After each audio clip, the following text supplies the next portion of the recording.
दोस्तों, यह फिल्म एक सच्ची घटना पर आधारित है। बात है सन 1906 की। डेनमार्क के कुछ खोजकर्ता ग्रीनलैंड के एक एक्सपेडिशन पर निकलते हैं, क्योंकि अमेरिका दावा करता है कि एक झील है जो ग्रीनलैंड को डेनमार्क से अलग करती है और उस हिस्से पर अमेरिका का कब्जा होगा। लेकिन डेनमार्क के लोग ये बात अच्छी तरह से जानते हैं कि ऐसी कोई झील नहीं है जो डेनमार्क को ग्रीनलैंड से अलग करती हो, और वो लोग इस चीज़ को साबित करने के लिए खोज पर निकलते हैं। लेकिन अफसोस, जो 3 लोग इस खोज पर निकले थे वो कभी वापस लौट ही नहीं पाए। जो सबूत उन्होंने जुटाए थे वो उनकी डेड बॉडीज के साथ वहीं पर रह गए। अब सन 1909 में कैप्टन एजनर मिकेल्सन ईस्ट ग्रीनलैंड के सैनन आइलैंड के लिए एक एक्सपेडिशन ऑर्गेनाइज करते हैं, ताकि वह पहले गए हुए तीनों लोगों द्वारा जो सबूत इकट्ठे किए गए थे उन्हें ला सके। लेकिन उसका यह मिशन अनसक्सेसफुल रहता है, क्योंकि उसके क्रू मैन योगिंसन के पैर फ्रॉस्ट बाइट की वजह से गलने लगते हैं। इसलिए उसे मिशन को अधूरा छोड़कर वापस लौटना पड़ता है। लेकिन वापस लौटते वक्त उन्हें पहले गए हुए 3 लोगों में से एक की डेड बॉडी मिलती है, जिसके पास उसे एक मैप मिलता है जिसमें सैनन आइलैंड पर एक कैन का जिक्र होता है। दरअसल खोज पर निकले लोगों को जब यह लगता था कि वो जिंदा वापस नहीं लौट पाएंगे, तो पत्थरों का एक टीला बनाते थे और उनके द्वारा जुटाए हुए सबूतों को उस टीले के अंदर डाल देते थे, ताकि भविष्य में अगर वहाँ पर कोई आए तो उन्हें सबूत मिल जाए, और उसी को कैन के नाम से जाना जाता था। कैप्टन मिकेल्सन इस मिशन के पूरा न होने की वजह से काफ़ी निराश हो जाते हैं। वह अपने साथी लोगों से कहते हैं कि मुझे इस मिशन पर फिर से जाना होगा, क्योंकि वैसे भी समंदर के पानी को पिघलने में अभी कई महीने बाकी हैं, तब तक हम यहाँ से जा भी नहीं सकते। इससे अच्छा है कि हमें मिशन को कंप्लीट करना चाहिए, लेकिन मैं अकेला यह काम नहीं कर सकता। मुझे एक नया क्रूमैन चाहिए। लेकिन उनमें से कप्तान के साथ उस मिशन पर जाने के लिए कोई भी तैयार नहीं होता, क्योंकि सबको लगता है कि इस मिशन पर जाने का मतलब है अपने आप को मौत के मुंह में डालना। दरअसल उसके पहले वाले क्रूमैन योगिंसन के पैर को गलन से बचाने के लिए उसकी उंगलियां काटनी पड़ी थी। हालांकि वह कप्तान के साथ जाना चाहता था, लेकिन वह इस हालत में नहीं जा सकता था। कैप्टन को भी यह बात मालूम थी कि उनमें से कोई भी उसके साथ जाना नहीं चाहता। वह इस बारे में विचार कर ही रहा होता है कि तभी उसके पास जहाज का मैकेनिक आता है, जिसका नाम आइवर आइवरसन होता है। वह कप्तान से उसके साथ चलने की इच्छा जाहिर करता है। हालांकि वह एक बहुत ही अच्छा मैकेनिक होता है। वह किसी भी प्रकार के इंजन को ठीक कर सकता है, लेकिन उसे आइस पर एक्सप्लोरिंग करने का बिल्कुल भी अनुभव नहीं होता है। इसलिए कैप्टन कहता है कि मैं सोच कर बताता हूँ। अगले दिन जब कोई भी कप्तान के साथ जाने को तैयार नहीं होता, तो कैप्टन आइवर को अपने साथ ले जाने के लिए तैयार हो जाता है। आइवरसन इस मिशन पर जाने की तैयारी में जुट जाता है। वह डॉग्स को हार्नेस से जोड़ने की कोशिश करता है, लेकिन उसे इस चीज़ का कोई अनुभव नहीं होता है। एक्सपेडिशन पर निकलने से पहले कैप्टन योगिंसन से बातचीत करता है। योगिंसन कैप्टन से कहता है कि आपको वहां फिर से जाने की ज़रूरत नहीं है। पिछले मिशन में हमने कोशिश की थी, और वैसे भी आइवरसन को एक्सप्लोरिंग का बिल्कुल भी अनुभव नहीं है। वह हमारे जहाज़ का एक मैकेनिक है। कैप्टन कहता है कि तुम इसकी फिक्र मत करो। अगर हम अपने साथ सबूत नहीं लेकर गए तो अमेरिका ग्रीनलैंड पर अपना कब्जा जमा लेगा, और वैसे भी जुलाई से पहले समंदर खुलने वाला नहीं है, तब तक हम वहां जा भी नहीं सकते। और यदि अगस्त में समंदर के फिर से जमने से पहले हम लोग नहीं आ पाए तो तुम लोग चले जाना। एक्सपेडिशन का पहला दिन मार्च 1910। एक्सपेडिशन पर निकलने से पहले दोनों एक साथ फोटो खिंचवाते हैं। सभी लोग उन्हें गुड लक विश करते हैं। आइवरसन एक नादान बच्चे की तरह बहुत खुश होता है। उन्हें चलते चलते रात हो जाती है। रात भर आराम करने के लिए वो कैंप लगा लेते हैं। आइवरसन कैप्टन से बहुत सारे बचकाने सवाल पूछता है, लेकिन कैप्टन उसकी बातों पे ध्यान नहीं देता और बत्ती बुझा देता है। एक्सपेडिशन का 26वां दिन। कैप्टन यात्रा की डिटेल्स को एक डायरी में लिखता रहता है। ऐसे ही कई दिन गुजर जाते हैं। तभी एक दिन आइवरसन के डॉग्स बहुत तेज दौड़ने लगते हैं। कैप्टन कहता है कि डॉग्स को मिट्टी की खुशबू आ रही है, स्पीड कम करो। लेकिन आइवरसन इससे पहले कि डॉग्स को कंट्रोल कर पाता, उसकी गाड़ी खाई में गिर जाती है। इसमें उनका बहुत सारा खाना भी गिर जाता है। साथ ही आइवरसन का लीड डॉग भी खाई में गिर जाता है। ऐसे ही दिन गुजरते चले जाते हैं। एक रात आइवरसन कुछ फोटोज को देख रहा होता है जो उसे शिप में मिली थी। उनमें से एक गर्ल्स की ग्रुप फोटो होती है। आइवरसन कैप्टन से उनमें से एक लड़की चुनने के लिए कहता है। कैप्टन उस ग्रुप में से एक लड़की को चुनता है और उसका नाम नाया रखता है। अब धीरे धीरे उनका खाना भी खत्म होने लगा था। आइवरसन शिकार की तलाश में होता है, लेकिन उसे खाली हाथ ही लौटना पड़ता है। उसके डॉग्स भी भूख की वजह से कमजोर पड़ रहे थे, इसलिए आइवरसन उनमें से सबसे कमजोर डॉग को मार देता है और उसे काटकर बाकी डॉग्स को खिला देता है। अब उन्हें ट्रैवल करते हुए 84 डेज हो चुके हैं, लेकिन अभी तक उन्हें वह पत्थरों से बना हुआ कैन नहीं मिलता है। आइवर्सन कैप्टन से कहता है कि कैप्टन, अगर हमें कैन नहीं मिला क्या करेंगे? कैप्टन कहता है कि आइवर्सन, हम हार नहीं मान सकते, हमें उस कैन को ढूंढना ही होगा। सबूत के बिना हमारे इस एक्सपेडिशन का कोई मतलब नहीं रहेगा। वो लोग बातें कर ही रहे थे कि तभी कैप्टन को कैन जैसा कुछ दिखता है।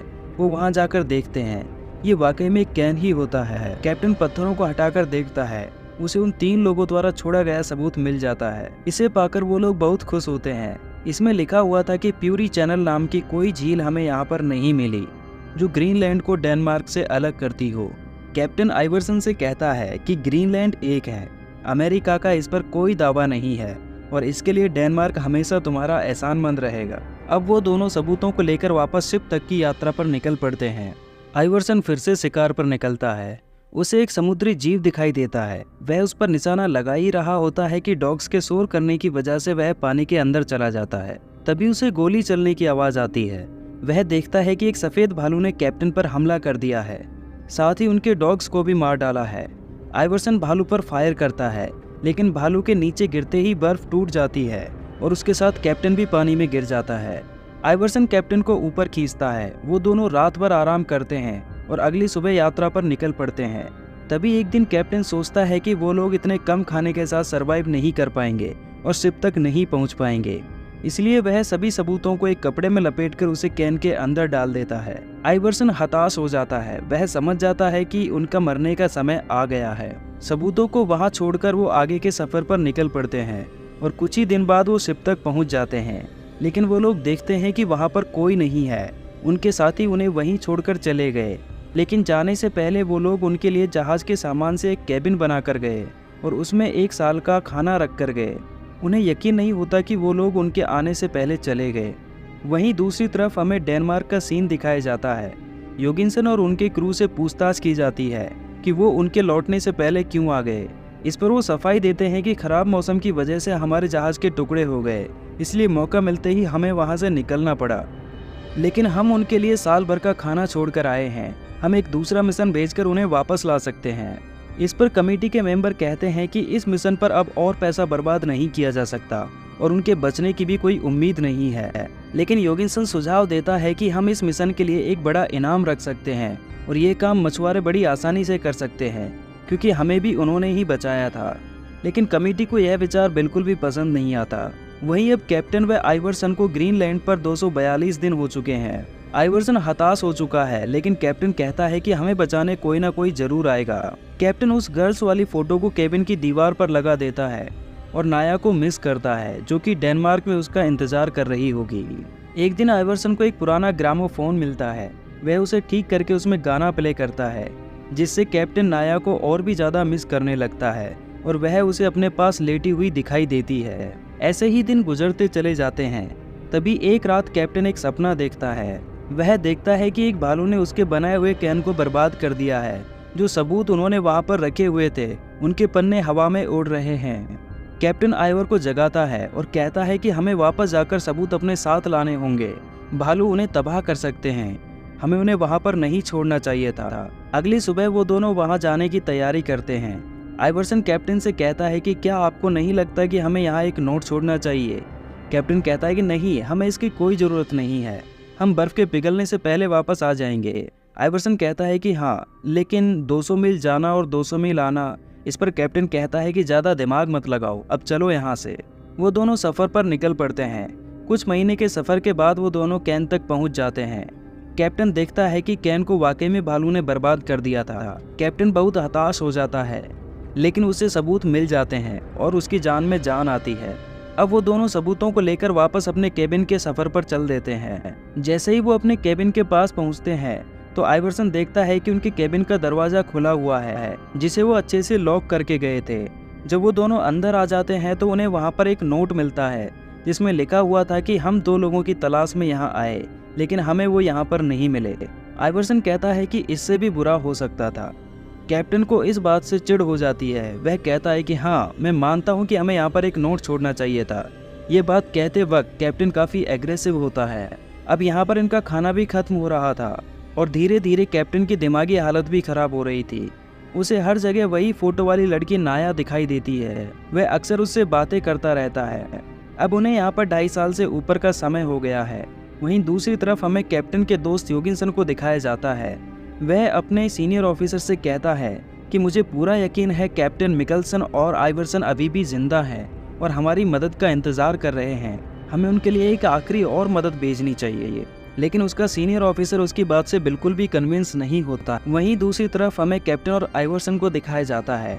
अब उन्हें यहाँ पर रहते हुए करीब 3 साल हो चुके हैं और अब उन्हें मदद की कोई उम्मीद भी नहीं है। एक दिन आइवर्सन कैप्टन से कहता है कि मैंने उस फोटो वाली लड़की नाया को अपने सपने में देखा। इस बात से कैप्टन चिढ़ जाता है और उसे बहुत ज़्यादा गुस्सा आ जाता है। वह आइवर्सन पर हमला कर देता है। कैप्टन की दिमागी हालत इतनी खराब हो जाती है कि वह इतनी छोटी सी बात के लिए आइवर्सन पर गोली भी चला देता है, लेकिन आइवर्सन बाल बाल बच जाता है। एक दिन ये अपने केबिन के अंदर होते हैं, तभी बाहर से इन्हें कोई आवाज़ सुनाई देती है। वो समझ जाते हैं कि यह एक बर्फीला भालू है। वो अपनी गन को लेते हैं जिसमें सिर्फ एक ही गोली बची थी। वो उस पर शूट करने के लिए दरवाज़ा खोलते हैं और शूट करने ही वाले होते हैं कि वो देखते हैं कि वहाँ पर कुछ लोग हैं जो उन्हें बचाने के लिए आए हुए थे। वो लोग आइवर्सन और कैप्टन को अपने साथ ले जाते हैं। ये सबूतों को सरकार को दे देते हैं, जिससे साबित हो जाता है कि कोई भी नदी या झील ग्रीनलैंड को डेनमार्क से अलग नहीं करती है। इनका सीनियर ऑफिसर प्रेस कॉन्फ्रेंस के सामने इन दोनों की बहादुरी के बारे में बोलता है। वह कहता है कि डेनमार्क हमेशा इन दोनों का एहसानमंद रहेगा। यहीं पर वह फोटो वाली लड़की नाया भी आती है। दरअसल कैप्टन और नाया एक दूसरे को उस मिशन पर जाने से पहले से ही जानते थे। ये दोनों एक दूसरे से बहुत प्यार करते थे। नाया कैप्टन के लौटने का बेसब्री से इंतजार कर रही थी और कैप्टन भी उससे मिलने को बेताब था। दरअसल आइवर्सन को यह बात नहीं पता थी। अब उसे समझ आ जाता है कि कैप्टन ने उस पर हमला क्यों किया था। करीब 1 साल बाद नाया और मिकलसन शादी कर लेते हैं। कैप्टन और आइवर्सन हमेशा दोस्त बनकर रह रहे और इसी के साथ सत्य घटना पर आधारित ये कहानी यहीं पर समाप्त हो जाती। आशा करते हैं कि यह कहानी आपको पसंद आई होगी।